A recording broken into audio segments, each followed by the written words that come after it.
सुप्रभात बच्चों, गुरुकुलम की ऑनलाइन कक्षा में आपका एक बार फिर से स्वागत है। मैं सान्या तिवारी, आपकी हिंदी शिक्षिका। तो बच्चों, आज हम अपनी हिंदी पाठ्य पुस्तक का पाठ 8 कुमुद की चुहिया पढ़ेंगे। यह पाठ मुख्य रूप से छोटे ऊ की मात्रा पर केंद्रित है। तो आइए शुरू करते हैं। कुमुद मुकुल की बहन थी। कुमुद किसकी बहन थी? मुकुल की बहन थी। जैसे आपके छोटे भाई बहन या बड़े भाई बहन होते हैं ना, वैसे ही कुमुद मुकुल की बहन थी। एक दिन सुबह सुबह कुमुद फुलवारी तक गई थी। एक दिन कुमुद सुबह सुबह कहाँ गई थी? फुलवारी तक गई थी। फुलवारी मतलब बागीचा, जहाँ पे पेड़ पौधे लगे होते हैं। वह गुलाब चुन रही थी और बुलबुल का मधुर गाना सुन रही थी। अब कुमुद वहां क्या कर रही थी? गुलाब चुन रही थी, मतलब सुंदर सुंदर फूल छांट रही थी और बुलबुल का मधुर गाना सुन रही थी। उसका भाई मुकुल नीम की दातुन कर रहा था। अब कुमुद तो फुलवारी में थी और उसका भाई जो मुकुल था वो घर पे नीम की दातुन कर रहा था। जैसे आप सुबह उठ के ब्रश करते हो ना, वैसे ही मुकुल क्या कर रहा था? नीम की दातुन कर रहा था। वह मुख पर साबुन लगा रहा था। अब नीम की दातुन करने के बाद उसने क्या किया? वह अपने मुंह पे साबुन लगा के उसको साफ कर रहा था। हाथ मुख साफ कर वह गुलाब जामुन खाएगा।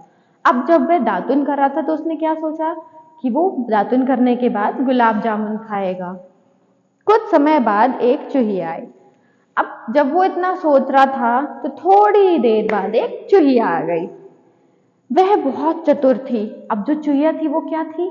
चतुर थी, मतलब चालाक थी। वह कुमुद का कुर्ता कुतर रही थी। अब वह क्या कर रही थी? कुमुद का कुर्ता कुतर रही थी। कुतरना मतलब काटना। पास ही कुछ गुलाब जामुन रखे थे। अब जब वो कुर्ता कुतर रही थी, वही कुर्ते के पास कुछ गुलाब जामुन रखे थे। आप लोग गुलाब जामुन खाते हो ना? चुहिया एक एक कर चुपचाप सब गुलाब जामुन चट कर गई। अब चुहिया ने क्या किया? एक एक कर चुपचाप मतलब शांति से सारे गुलाब जामुन खा लिए। चट करना मतलब खा जाना। कुमुद और मुकुल दुकान पर गए और गुलाब जामुन लाए। अब जब चुहिया ने सारे गुलाब जामुन चट कर दिए थे तो कुमुद और मुकुल ने क्या किया? वो दोनों वापस से दुकान गए और फिर से गुलाब जामुन लेकर आए।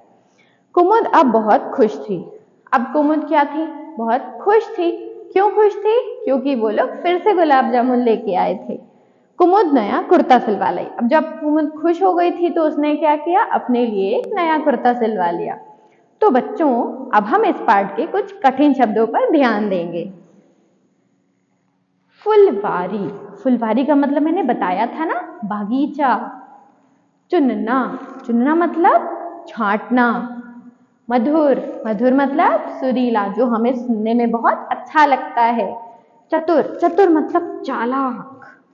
कुतरना, कुतरना मतलब जैसे आप लोग खाना खाते हो ना, वैसे ही जब चुहिया खाती है तो उसको कुतरना बोलते हैं। चुपचाप मतलब शांति से, जैसे आप लोग को शैतानी करते हो और फिर मम्मी पापा को बताते नहीं हो, शांत रहते हो, वैसे ही। चट, चट करना मतलब खा जाना, गप कर जाना पूरा एकदम। तो बच्चों, मैं आशा करती हूँ आपको यह पाठ बहुत अच्छे से समझ आया होगा। So see you in the next video. Till then bye bye. Don't forget to like, share and subscribe.